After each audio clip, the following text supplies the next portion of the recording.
Peru is a country that's historically driven men mad.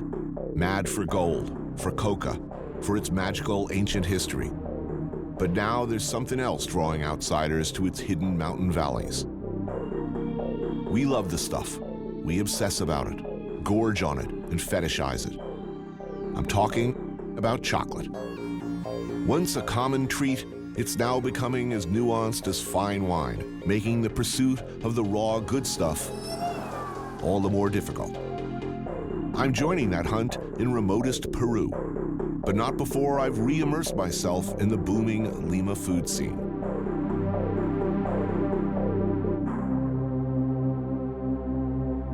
I took a walk through this beautiful world, felt the cool rain on my shoulder, found something good in this beautiful world. I felt the rain getting colder. Sha-la-la-la-la, sha-la-la-la-la-la, sha-la-la-la-la, sha-la-la-la-la-la.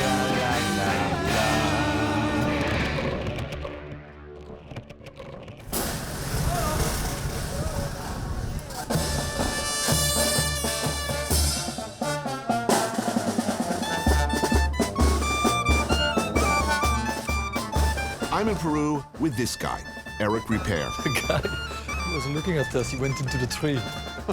That's funny. Chef of the world-famous restaurant Le Bernardin in New York, to look at where chocolate comes from, particularly our chocolate, a very expensive, limited-run designer chocolate bar business that Eric got me into last year. So that's why we're in Peru. But before we get all Indiana Jones, we're spending some time in Lima, as we like the capital city just fine. And we have, both of us from previous trips, friends here. Lima is the cultural hub and culinary capital of a country that has exploded in the last decade with scores of world-class chefs, cooks, and restaurants. It has long been considered to be one of the best food scenes in all of South America. Let's do it.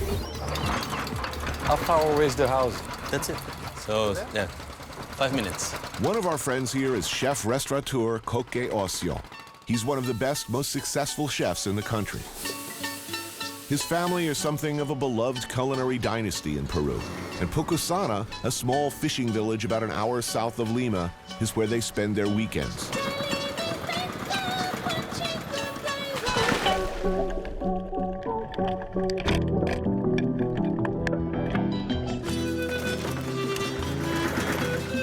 Coque's mom, Marissa Giolfo, is like Peru's Julia Child. Welcome. James Beard rolled into one. Thank you for having us. A caterer, cookbook author, beloved icon of Peruvian gastronomy. This is the yuca? Oh yeah, I'm going in. To say one is fortunate to enjoy her hospitality would be an understatement. Pisco sour. Oh yes, yeah, definitely. Warm, generous, welcoming beyond belief. Too bad that you have to leave so soon. Yeah. Normally we have lunch late, no, like at 5. Do you nap before lunch or after? Both. No. Sounds like paradise. Wow, look at this. Every weekend, Marissa opens the house to an ever-changing mob of friends, visitors, drop-ins, and family. This is fantastic. They do not skimp on the food. Delicious, delicious things pour out of the kitchen. Wow. A torrent, a deluge of traditional Peruvian favorites. This is a causa with crab meat, the yellow potato, and avocado. We love avocado. Causa de cangrejo is like a terrine of crab meat, eggs, avocado, and mashed yellow potatoes. Okay. This is a tiradito, a ceviche from the coast. Beautiful. Tiradito de pejerrey, basically raw kingfish fillets dressed with ají amarillo and lime juice. Perfect. And that's scallop ceviche. Ceviche for sure. Ceviche de conchas, fresh scallops and lemon juice, garlic, and ají limo. Seco de pescado. Drumfish braised in chichi de jora, a corn-based beer. They look fantastic. This is el rocoto. Spicy or not? This is very spicy. Very spicy. Oh, that sounds good. Oh, and stuffed ricotta peppers filled with ground beef and raisins served with parrilla cheese. Yeah. Wow. Are we lucky or what? You're lucky. And that's just the beginning. There's so much more food, there's no way we can show it all, much less describe it. It's incredible, overwhelming, invariably fresh and delicious, and thrillingly different than what I'm used to. Yeah, it's fantastic. I could frankly get out of the chocolate business right now, put up a pup tent on Marissa's porch, and pretty much dig in for the duration. This is living. Yeah. Those little fish are amazing. They're so fresh. I want to be your next door neighbor. It's incredible. It's so good. So has Peruvian cuisine always been this diverse and this delicious, and we're just discovering it, or has it changed over the last 15 years? It's changing anyway, but you know what you're eating now, it's the traditional food. There's so many products in Peru that are unfamiliar to people in the States. When you eat this food, it's not like, well, this is something like. No, it's not kind of like anything. It's really all its own. There is a lot of ingredients, good ingredients, all year round. The rocoto is very good. What do you do when you're homesick for Peruvian food and you're traveling? There's really We take always some chilies with us in the luggage. We're the perfect smugglers. I believe you do it, man. I hate to say goodbye to this, but it is what it is. Things to do, places to go. Wild and apparently extremely rare cacao trees to visit. incredible meal. So happy.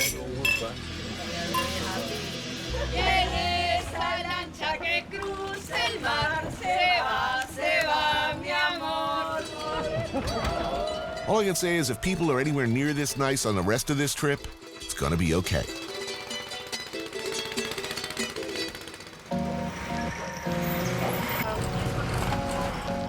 Lima, city of kings, home to a third of Peru's people.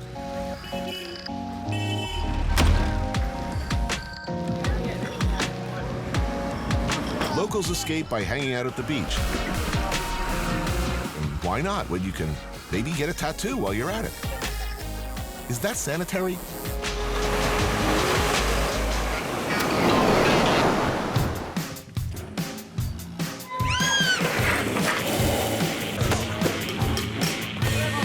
You've been here before. Oh yeah, man.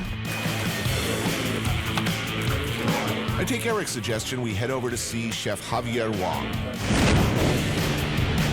the uniquely nonconformist seafood specialist, famous for his incredible and uncompromising ceviches and his flaming wok. If Peru has a national dish, it's probably ceviche. The freshest fish only needs the right cut, a little citrus, and no heat.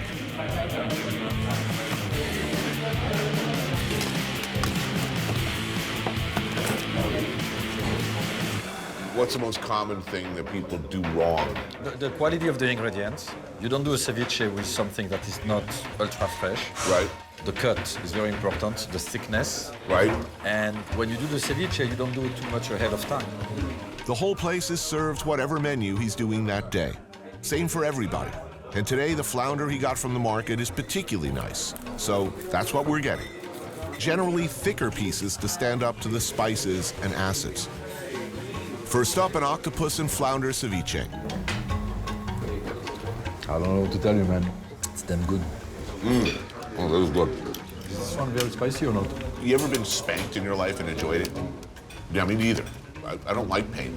Except Which is spanked with the pepper. brutalized with the pepper, I like. That's really hot.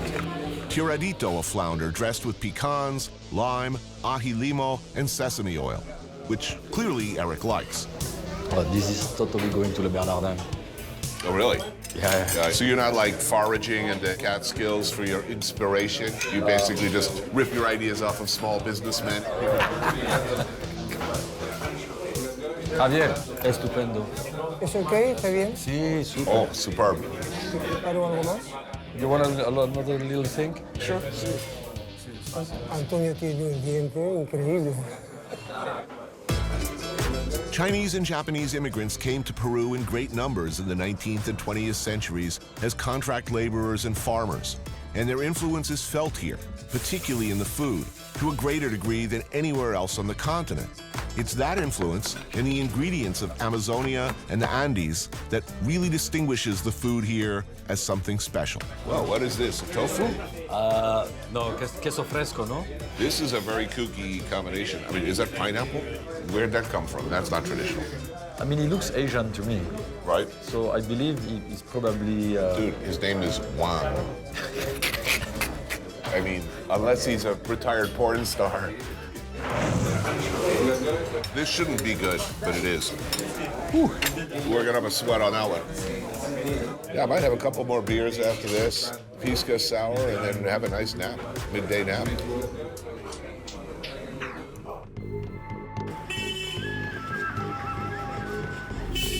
One more day in Lima, a chance to delve a bit further into the cuisine before things get a little more old school.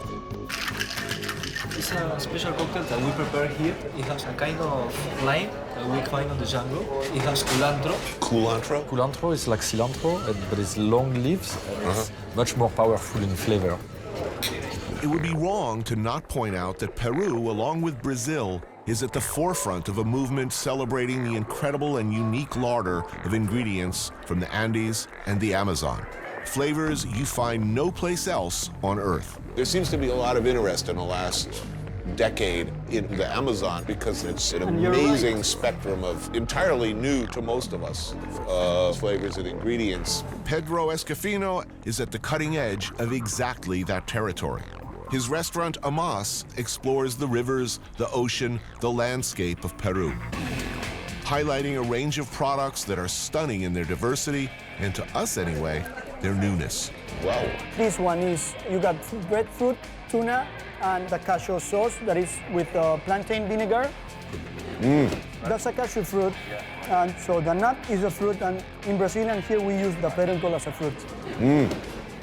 We make these scallops with a wild almond. The almond is very, very soft, like the flavor of it. It complements really well. And this one is freshwater shrimp dashi, made of taro root and a freshwater shrimp.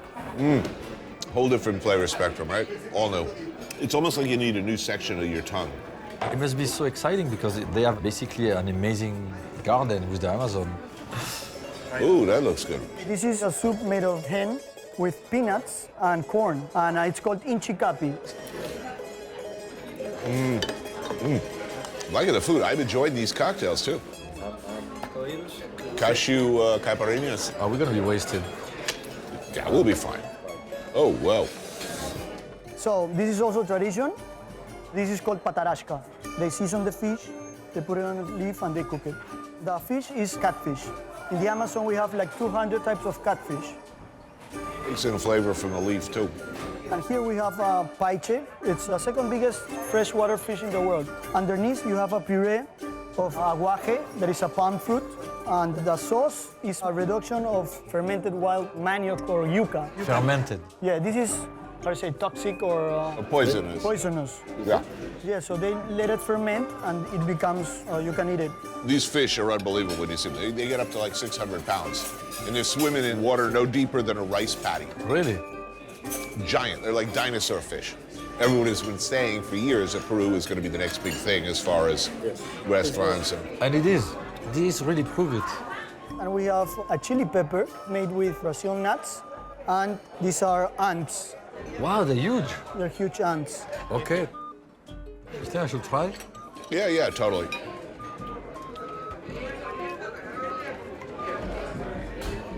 You're not loving that, are you? No. Imagine you took a lot of acid and then you ate that whole bowl of ants, and then you go home and you experience violent diarrhea.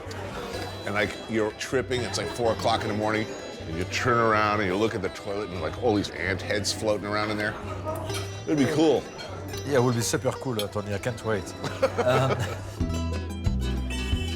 So now that we've confirmed what we already knew, that Peru's food is unequivocally awesome, it seems proper that we take a trip back in time to meet the forebears of this country's rich cultural legacy. The Larco Herrera Museum in Lima has a massive collection of pre-Columbian artifacts. And looking at them, you get an idea of what these ancient peoples were like, how they lived.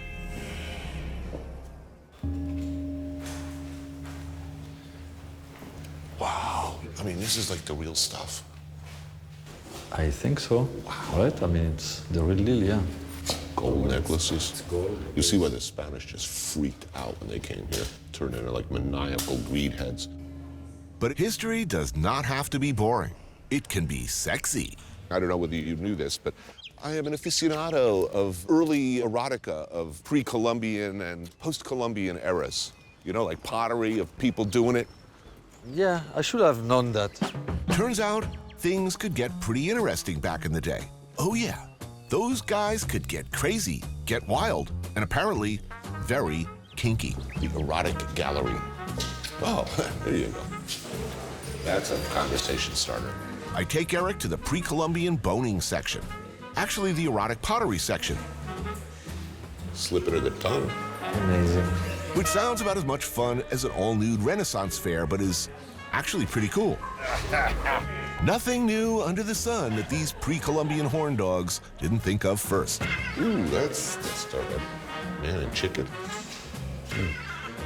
I'm not sure I understand this one, Tony. I think we frown on that these days.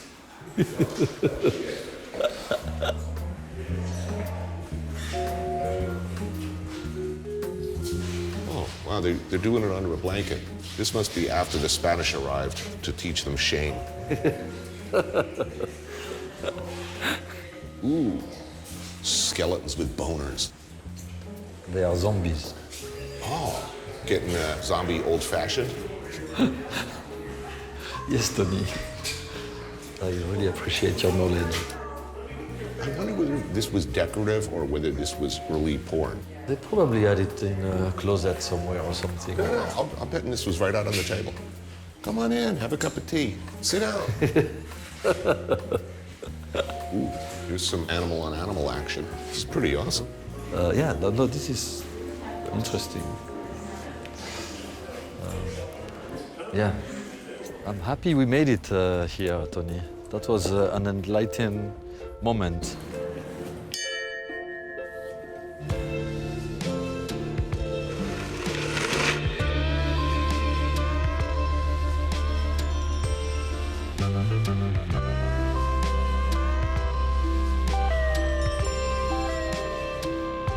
Something about steamy XXX pre-Columbian erotica always makes me hungry. Luckily, at night, Lima comes alive with the smell and the familiar, enticing sound of sizzling meat. It's time for delicious, screamingly hot, garlicky, spicy, flavor-jacked street meats. And as anybody who knows me is well aware, I love me some street meat. The street food in Peru is starting to disappear. Really? Why? Yeah. Because, you know, the neighbors, they Though the neighbors complain? Our friend Coque brought us to this place, Sí, chocholí, tripita con su anticucho. to Doña Pochita, a street stall named for the lady who runs the joint. They specialize in one thing. Beef heart, anticuchos. Anticuchos is Quechuan for skewered meat. This stuff, they say, goes back all the way to the Incas and was as immediately popular with the Spanish conquistadors as it is today. Ooh, that looks good. Which is to say, I must have some. Damn. Traditionally a mix of beef hearts and other animal parts. Chicken hearts, they're Yes. like gizzards, and they're striped. Right? Marinated in garlic, cumin, and onion, maybe a little vinegar. Oh, yeah. Grill that up and pile it high. These are not small portions. These people are getting these mountains of food. Okay, I'm rolling up. The sauce, the sauce. Let's go to the sauce. Yeah. It does not get any better. Voila. Let's do it. Man, that's awesome. Yeah. Beef heart? Yes. Yeah. That is some magical right there. Salud. Salud. Salud. It's very garlicky. The marinade is nice. This is what the fried? Corazón de pollo. Corazón de pollo. Chicken heart. Yeah, that is seriously tasty. Delicioso, ¿eh? Buenísimo. The beef heart and the chicken heart, it's the texture is so nice. And it's hot. The sauce is really hot. Como wasabi a little bit. Woo. All right, I'm maxed out. Really delicious. Delicioso. Excellent.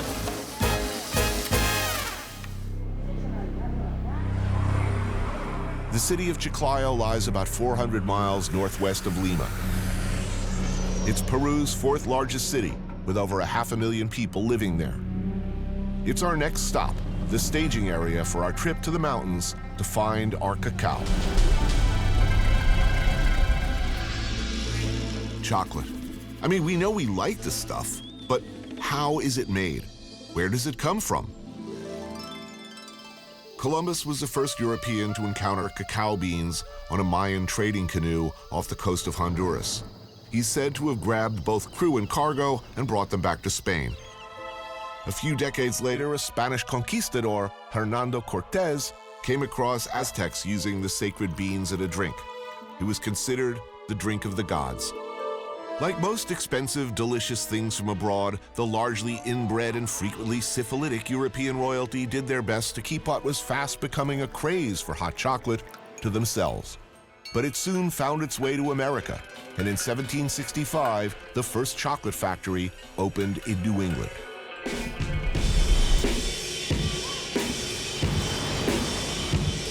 Chiclayo's main market is a massive one-stop shop for all things chocolate, as well as just about everything else under the sun. Ooh, what, man? You got your animal skulls. Whoa. That's tempting. Haircut? No, I'm good.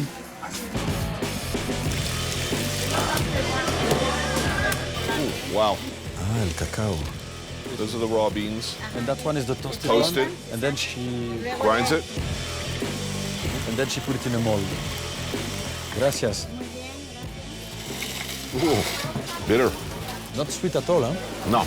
They don't put sugar. Actually, here we are in the area of the market, I believe, where they have what they call santarias. Ah. Repair is, how shall I put it? Well, let's just say he's got more of a spiritual side than me. So it's all the ingredients that you need for the shaman to bless the harvest of the cacao. Okay. So he's got us shopping for what I guess you'd call shamanic supplies. Which place are we going to? I like the lady with the sunglasses. Yeah, I right like here. it too. Here. Medical medicinal herbs with supposed magical properties, and stuff for this shaman dude to bless us and our cacao crop. Necesito hojas de coca y carnación rojas y blancas.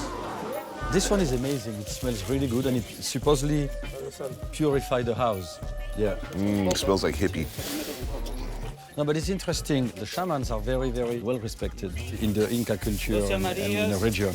They cure everything. They do ceremonies. Good? Yeah, I think we're good.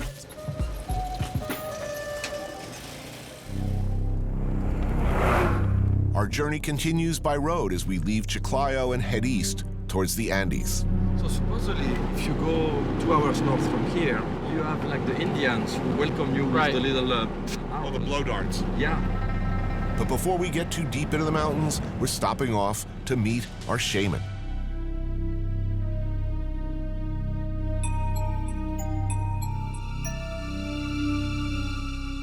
Hola, señor. Mucho ¿Qué tal? gusto. Eric. Francisco, ¿qué tal? Anthony.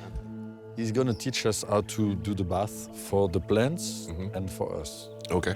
¿Sí? With that. Señor, eso es una piedra de una De ser. meteorita, ¿no? Exactamente, sí. It's a meteor stone. Vamos limpiando, vamos sacando todo. He's cleaning Cada obstáculo, pues vamos sacando. all the negative Retirando toda cosa vibrations.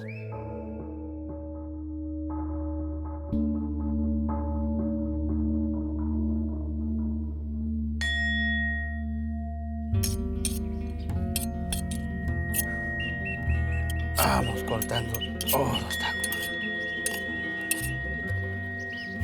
Close your eyes.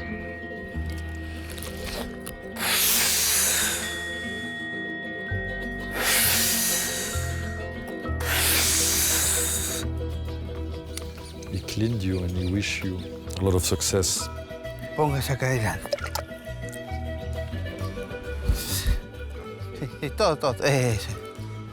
A little bit more, especially in the back, in the neck, the back. That's it here, yeah. On the chest. A little bit like that, yeah. Eso.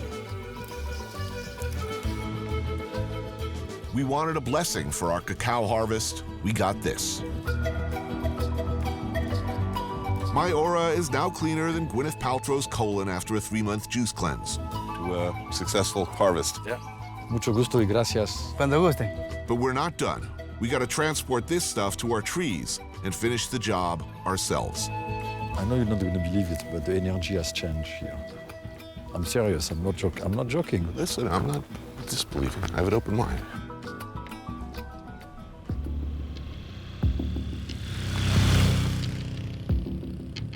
Eric and I are heading to the Marinan Canyon, 8 hours by car from Chiclayo, well into the Andean highlands.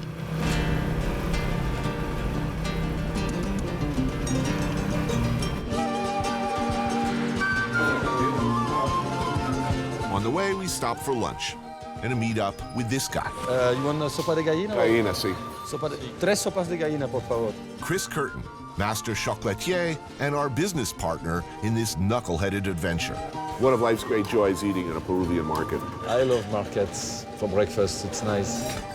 So, sopa de gallina, basically a hen soup. That's good. Where in the world does chocolate come from? Well, 45% of course come from Ivory Coast in Africa. But we don't deal in those beans just because of political situations. There's this stuff, the special chocolate, Yeah. and which is pretty much what we're here to look at.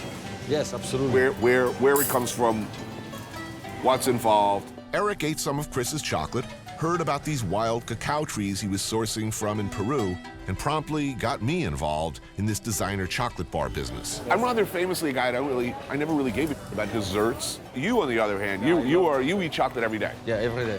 And so here we are, 3 men and a chocolate bar. Good thing for the world or exploitative opportunism? Yet to be determined. What do I, after all, know about chocolate? Next to freaking nothing. It's good like that, right? Like Oliver Twist there. Yeah, we used to eat it like that in the orphanage.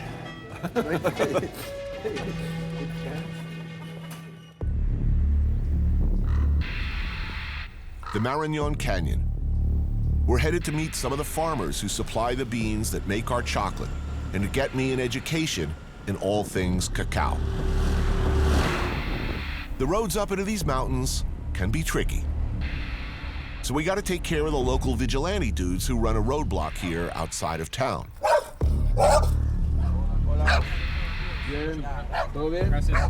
It looks like a shakedown, but they're a welcome sight. This hill where cars have to slow down was where all sorts of highwaymen and miscreants used to waylay travelers like us. So these guys stepped in to take care of business. Wow, that was a big shotgun.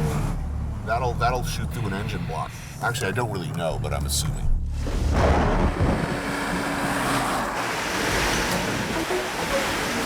At this time of year, there's also the rain and mud, which can mean flooded streets and streams that cut right across the roads. And there's this, the river. In the best of circumstances, a fairly adventurous way to get your vehicles across. A long line across a fast-moving current, the ferry propelled only by the flow of water. But today, the river is too high and the current too fast. River running a little high. It's these smaller boats or nothing. When dealing with complex transportation issues, the best thing to do is pull up with a cold beer and let somebody else figure it out. Yeah, so let's go on the boat. To my crew, I say good luck. We're headed for what looks like a bar on the other side. We'd like to go to Punta Cerveza, por favor. And let me tell you, it's quite a ride. I'll go the last. Yeah.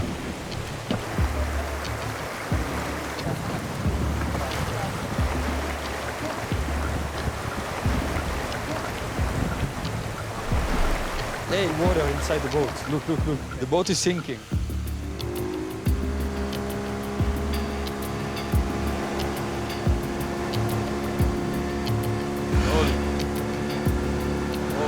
You gotta go down and then up, just right.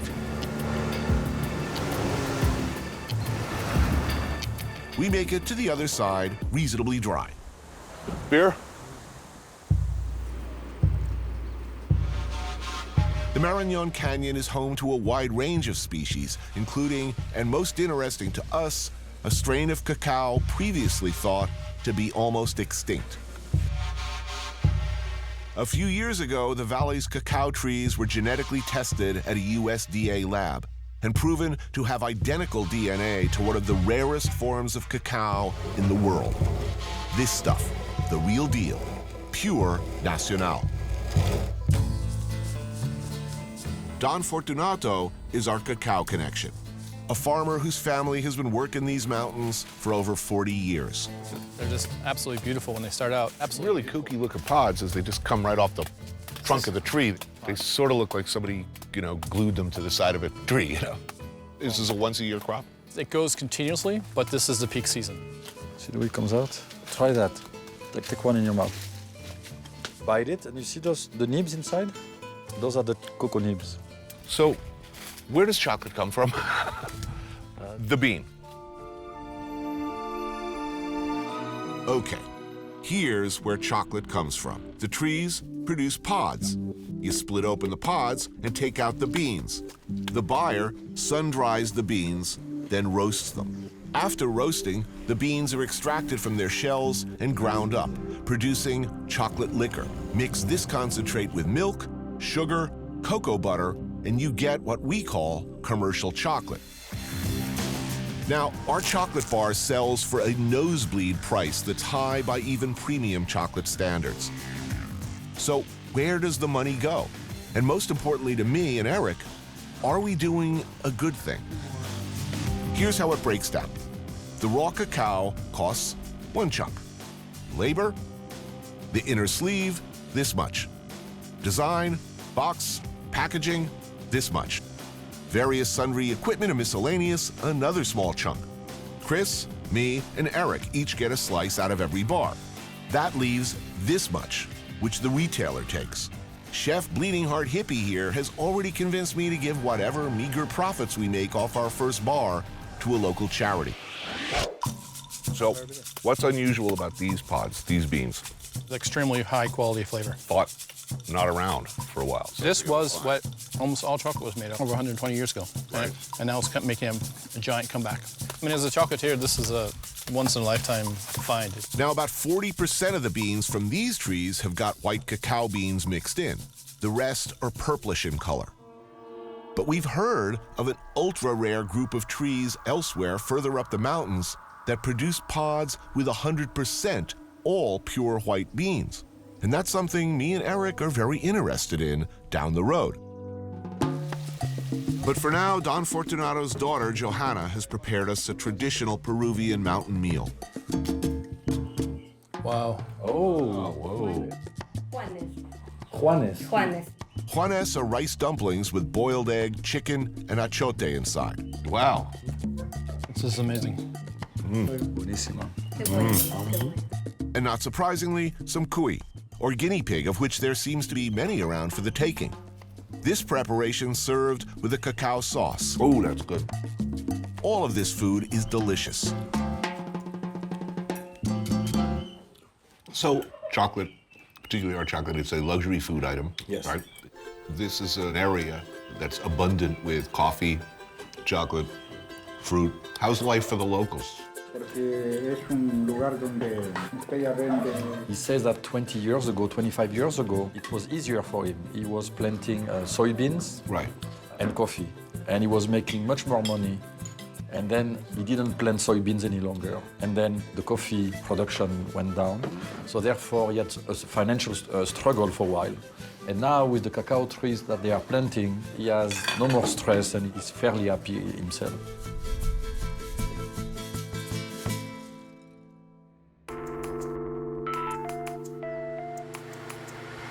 I'm in the Marinan Canyon of Peru with my friend and partner in chocolate bars, Chef Eric Ripert. Eric and I are intrigued by these ultra-rare, all-white beans we heard about from Don Fortunato. So we set up a meeting with another farmer, Don Edilberto, elsewhere in the valley. Now we thought it would be a nice gesture, given all the high-test culinary talent between us, to make him and his family dinner in return for his hospitality. What are you thinking? Look what they have. Squabs. Squabs. Butterfly marinade grill. We could do that. But we have this nice sausage, They have sausage. which would be nice to throw in with stew. Or a chorizo, chicken, onion, maybe some peppers, a little bit of spice. Okay, I'm taking chorizo and potatoes. So we're kind of moving into the Spanish, what's it called, zarzuela, but with Zarzuela. chicken. And we can even use shrimp from the guy. Shrimp and chicken works. That sounds like a plan. ¿Me puede dar camarones, por favor? 24. You have 24? Yeah. Successful. Yeah, so far, but wait until we arrive there. It's going to be interesting. Don't be a downer, man. I'm optimistic. We arrive at the village where the fabled white cacao beans are said to be growing and meet with the village's unofficial mayor and our cacao farmer, Don Edilberto, who will lead us to the trees. Okay, we're going to follow him. What was depicted as a short walk up a slight incline turns out to be an epic hump up one hill after another. When you're tired, you tell us, we stop, okay? When I slump to the ground and urinate all over myself, that'll be a tip that I probably want to stop.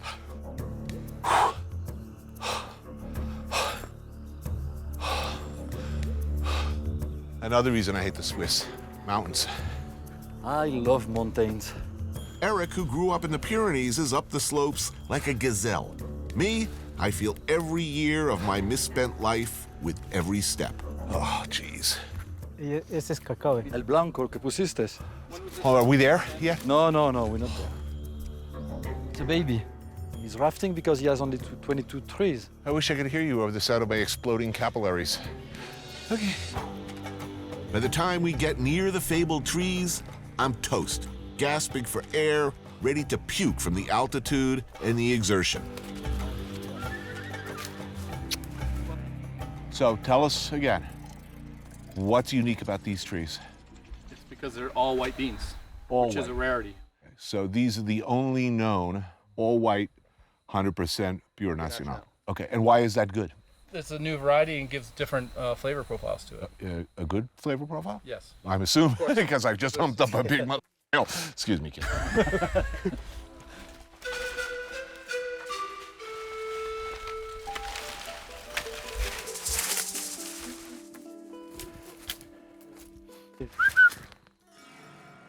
Oh, nice catch.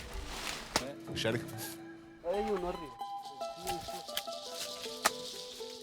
Don't take your fingers, man. Okay, I got it. Yeah, that's it. There we go. And I'm going to repeat myself. Porcelana. All white.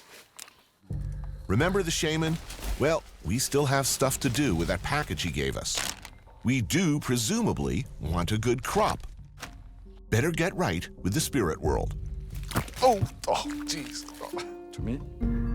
A little shaman juice thrown around, bury the purified soil, and there you go. Chocolate magnates. Well, good luck, dude. To a good harvest. Done deal.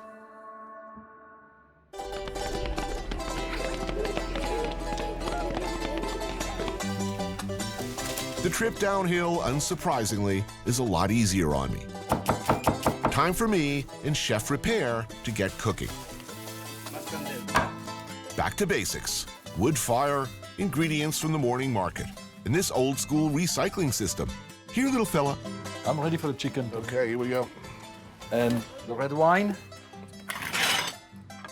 Notice how I neatly maneuvered you into the shit job? So now we have to make the mashed potato and we're good. Eric's mashed potato secret, around 50% butter.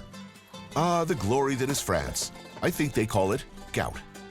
Okay, let's do it. Pues empezamos.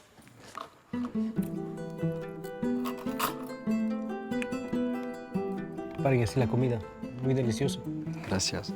You guys can cook. Some say. Sometimes. Usted es el único que tiene el cacao blanco. Soy el único en la cantidad que sembraron los 15,000 plantones. He's the only guy who has the white cacao. He asked all the farmers of the village here to do exactly what he has done. So the other farmers are starting to copy him. Right. And he's happy because it's going to bring wealth in the village and the valley and the community. Afterwards, Don Adalberto makes a traditional unsweetened hot chocolate preparation. Ground cacao nibs and hot water. No milk, no sweeteners, no nothing. Just like the ancient kings liked it. Oh, here we go. Gracias. Wow, the real deal. Only water, and this is what they really use cacao for. Before chocolate hit Europe, this is what the Aztec kings would drink. I'm a little bit jealous right now, since I have nothing. You'll get yours eventually. Here you go. Gracias. Muchas gracias. Salud. That's good. Salud. Salud. Salud. Gentlemen, to education. Yes. So, did we do the right thing? Is it all right for two New Yorkers to make money, however much or however little, off the work of struggling farmers in a faraway land? Fortunato, Adalberto, Chris, everybody down the line, all the way to the families who picked the pods off the trees, seem pretty happy to be doing what they're doing. But do I want to be in the chocolate business? That's something I'm going to have to figure out. But for now, one last thing needs to be done to fulfill our shamanic obligations. Guys, you have to get out. The guy is coming with his bike and he doesn't care. A bridge, a bundle of eucalyptus leaves, a badly working lighter, gotta get right. It smells like ganja.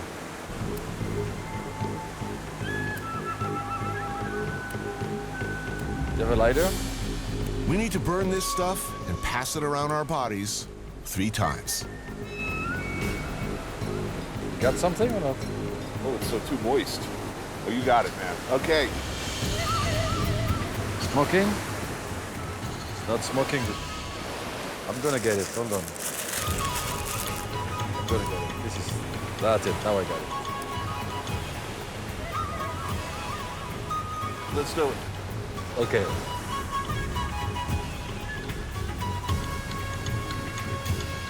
Yeah, it's coming. I got it. We did it. Over. Okay, done. Hey, we have a problem with chocolate, I tell you that. Getting into the coffee business.